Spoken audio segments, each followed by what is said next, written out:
In many parts of Africa, albinos are stigmatized or hunted for their body parts that are used in rituals.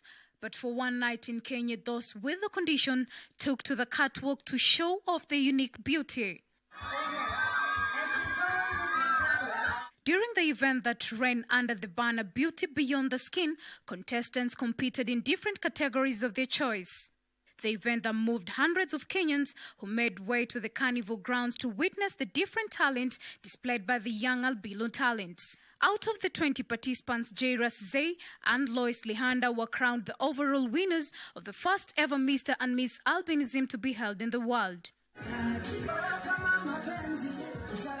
Through this charity event, Albinism Society of Kenya intends to raise money to support other existing programs such as Imarisha Masomo, Miwani Mashinani, Linda Ngozi, cancer treatment and counseling services, among others. Albinism is a genetic condition that results in a reduction of pigment in the hair, skin and eyes, and can also affect vision. In many parts of Africa, albinism is associated with many misconceptions and superstitions. As a result, many albinos suffer from stigma, alienation, and even physical abuse. Melia Kisianya, KUTV.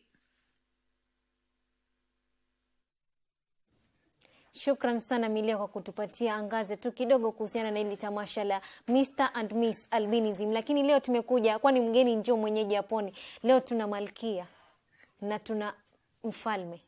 Hebu karibuni. Asante.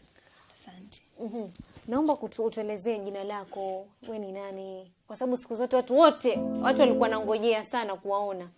Yaani nyinyi ndio nyota ya hapa nchini.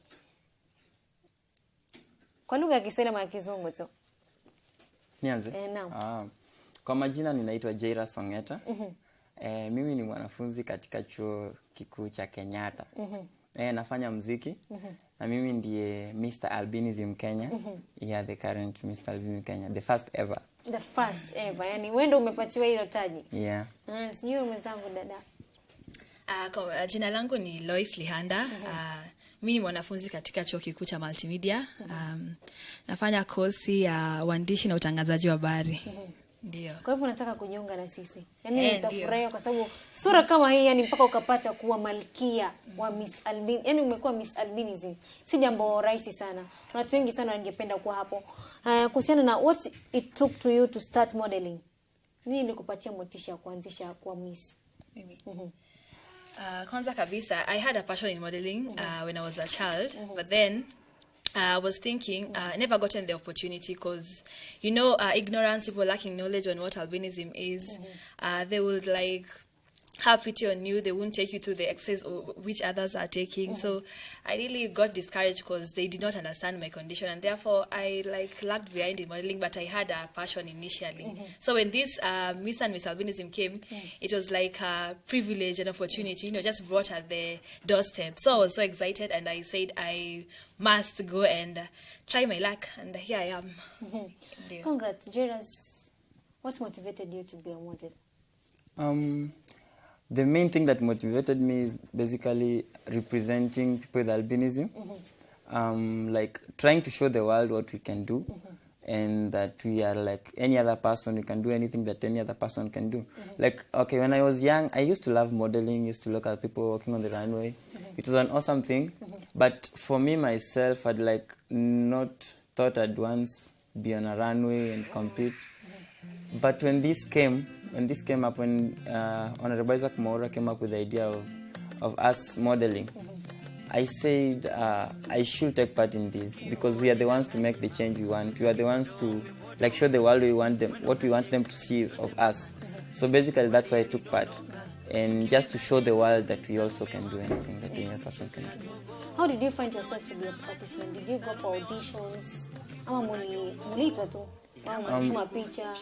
So there was a call out for those people who want to take part, like all over the country from different counties, and people submitted their names and pictures and stuff, and then after that, after some period of time, now you came for auditions. People came from all over, and we had auditions in Nairobi at a certain college called Beauty Point College, and that's when they chose the 20 10 female and 10 male for the So finals. how many auditions people who came for the audition? How many people? Roughly Roughly, let's say over 50. over 50. Yeah. And you're the lucky one. You're the winners. Yes. How do you feel about it? It's an awesome feeling. You know, in any competition, if you win, you'll be excited. But I can say I'll be more excited for me because it's the first ever Mr. Albinism, and I've achieved what we wanted. Like, we didn't expect it to be this much, and we thank the Lord so much. It's been like a very huge success for us because apart from us winning, it has like been showcased all over the world. It's been documented all over the news, and we are glad. That's what we wanted, and we want more of that. Like, just people to understand us more, and just know people that albinism can also do anything like this. And Linda, what challenges you had or you experienced as you were growing up? Well, I can say when I was growing up, I thank God for my parents because they took me in just as I was, and they never showed me any difference from my sisters and siblings. But now I realize that I was different when I went to primary school. People with albinism have challenges in visual, whereby we have to sit in the front of the class so as to see the blackboard well. And also having protective clothes like hats as we go outside because of the harmful rays of the sun, the ultraviolet rays. So when I was in primary school, when I was joining, I can say I think they did not have the knowledge of what albinism was. So I faced stigmatization whereby kids will take off my hat, such things. And what was worse was my primary teacher, my class 6 teacher. I think she had knowledge, but then she just wanted to show me how different I was. So she would like tell me to go out of the class, when you don't finish homework, kids, you don't finish all of them, or maybe one of them you have not written. So she really brought a big issue about that, and she really made my self-esteem to go low, because I was wondering now if she's the teacher, she's supposed to encourage me, but she's treating me differently. So she really made my self-esteem to go down, but I thank God I overcame that by accepting myself and just trusting in God. Actually, I can say believing in God is what made me who I am today, because the Bible says we are fearfully and wonderfully made, right? And God has plans for you. So when I continued growing and knowing who the Lord is, I gained self-confidence and I really performed well. When I was in primary, I was actually lagging behind because of the stigmatization, the teacher not understanding your condition, making you to sit behind and yet you're supposed to sit in front, Such things made my performance to go low. But when I went to high school, things changed totally. I became top of the class, became a student leader, some things that I could not do. And I thank God so much, and that's why I'm here today. Yeah. Jairus, I know kuna challenges ambazo wewe mwenyewe umepitia. Kwa mfano kama umefika chuo kikuu cha, for example, cha Kenyatta. Kuna mambo mengine ambayo umeyapitia. Kama wewe umehandle vipi? Umehandle vipi? Kwa sababu kuna wengine watakuwa ukikutana nao na kuangalia. How do you handle them? Okay, nikiwa mdogo kulikuwa na challenges kwa sababu huko unaelewa, hata wewe ni mdogo sasa unashangaa. Wale wengine wanakutreat differently. Maybe if you wanna play with them and then like they don't want to play.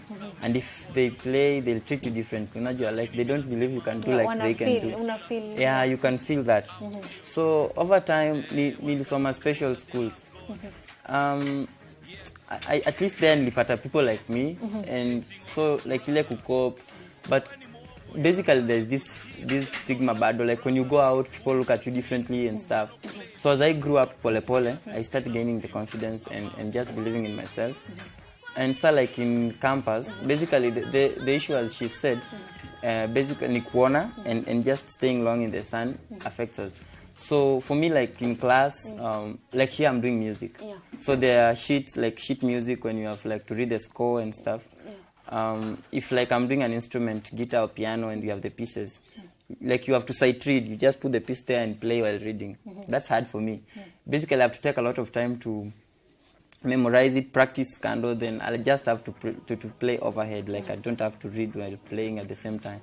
That's the challenge basically, and people not understanding that. People expect you to like just be like the others, exactly like put that piece there and just read. Have you ever been pissed off, like unataka tu kuambia unafaa kunielewa, like sitaki kuambia, unaambia hebu nisikizeni? Have you ever been pissed off? Yeah, sometimes people don't understand. You just expect them to and they don't. And you wonder, like in this generation, that people should just understand. I think like if like you say, like I guess the host was here said, if you're in high school, people learn about biology and they know about these things. And like, so far, like, there's been a lot of sensitization and stuff. For me, sometimes you expect people to know, and some don't. Even now, you'll still see people, even if you go walking out there, you'll still see people looking at us, and those things are still there. So it's for us, like, to just come out, and that's where we're here. Jairus, nimepata kujua kuwa wewe unapenda muziki. Na kuna zile ngoma ambazo umezicheza bako ziko kwa YouTube. Mpenzi mtazamaji, utakuwa unazipata kuhusu Jairus anafanya poetry. Leo utaona Jairus. Hebu kuwa ready. Hebu wapata hiyo clip ya poetry kutoka kwa Jairus mwenyewe.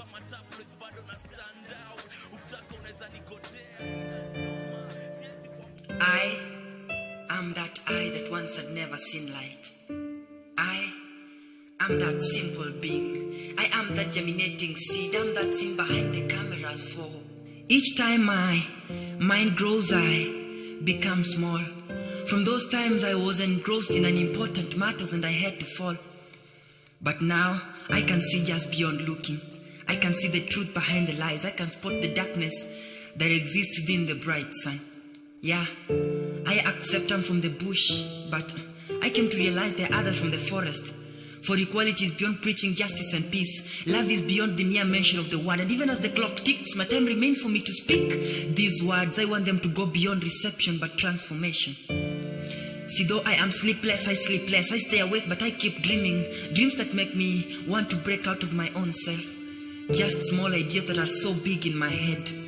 They are beyond the human imagination of the tomorrow people. See, sometimes I can't hold my thoughts. I want to speak them out, but something holds my throat. So I close my eyes to see them better. I open my eyes to understand. You know, sometimes it's too painful to see what others should see. You wish you can plant a seed of vision in them, but you realize you're not part of the game. You wish you can cross the touchline and take the ball from them, but you also know you can't score alone. For even the whole club of Liverpool never walks alone. So through my pen, I will speak, and with my voice, write these things in your mind. I will tell you of those things you can do even when you're blind. Those happy moments that turn to sorrow. That rich man who now has to borrow. When your brother becomes your enemy, your color becomes the curse word, and your tribe is the password. This is the word I want to pass to the world. If we have to declare peace as a curse, let it be. If I have to fly on earth and walk in the skies, let it be. I will be where God leads me. It doesn't mean that if the majority is for it, then it is right, so I will fight. But I won't fight to fit in. Just to win my own battle and maybe convince others like you and you to join me. I know I haven't gotten my license yet, but allow me to drive sense into your heads. You must not be from the royal family for you to be king. You've got to break the odds. Even the depth of the river of life is tested using 2 feet. So I write this piece to enlighten you, not just to open your eyes, but to make you see. You see, some exams need wrong answers. Sometimes you don't need to scream and shout when a team has won 7-1 in a World Cup. Sometimes you can take no for an answer. Sometimes we need the waves to know that Jesus can calm the storm. So you have the right to do the right thing even when everybody around you is not. You can keep cool even when you are told that you are hot.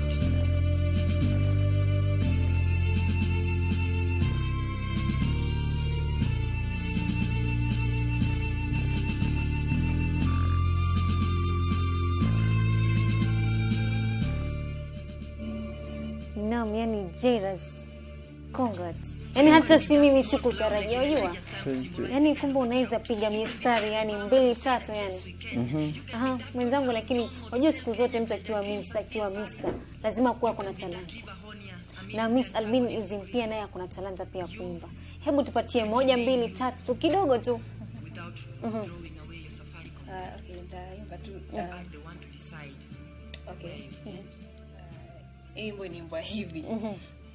You are the words of my music.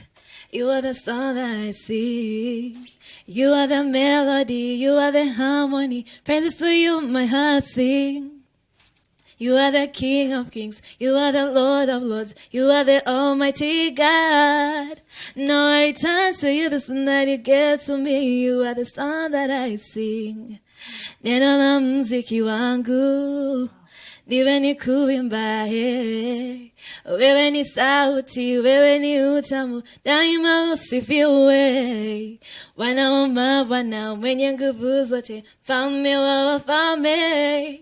Inakurudia wimbo ulionipa wewe mziki wangu.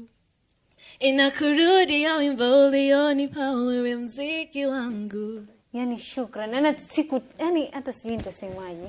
Yani umenifurahisha. Leo siku moja nyi wawili mkaamua kufanya collab. Ushafikiria hivyo? Ndio. Lazima. Lazima tufanye like one of the projects zenye tunapanga kufanya like the Mr. and Miss. We are going to do a song like People with Albinism. Basically taking all those people with the pageant and any other person with albinism when you're willing to come through. And we're going to do a song. So you can watch out for that. Wow. Yeah. So tunaweza kama lini? Hopefully by the end of this year. Wow. We'll have done the song. Yes. Yani ningependa kuona hiyo collab. Yani ningefurahia. Yeah. Now with the crown, what are we expecting from you guys? Okay, basically as I've said, it's doing projects. Our main aim is to empower the young kids, the younger generation, because like I've said, I always believe the younger generation enough empowered more, because for us, not just like we can be talked to, like we can talk to the people to encourage to ambient, like you can do this, and then like they can understand better. So the kids are the ones at danger. Sabu they're the ones wakiwa wadogo, they're left by their parents, and they don't know what to do. So basically if we empower them and they know they believe in themselves, we find those who are on abilities flani, and we just like they have something to hold on to, they have something, yeah, sure. So if they have that, it will be easier for them. Like they'll grow up knowing like I'm able, I can do anything like any other child can do. Yeah, that's what we're going to. So like we may have tours around. I'm thinking of like we are going to have a tour, Beauty Beyond the Skin tour around the country. Just talking to those kids, trying to find out their talents and just take data. And basically through that we are going to reach out to many people with albinism. Miss Albinism, unajua kila mahali kuna Miss Kenya, kuna Miss Tourism, kuna nani. So kama wewe, lazima kila mtu akona uniqueness. Sasa wewe unatarajia kufanya nini kama Miss Albinism? Inaweza kuwa sasa mtafanya kama watu ambao wameshinda hiyo crown, lakini kama wewe binafsi kwa Miss Albinism mwenyewe kwa malkia, watu wenye ulemavu wa ngozi, unatarajia kufanya nini? Kile ambacho natarajia kufanya yangu si tofauti sana na yenye tumepanga kufanya na Miss Albinism.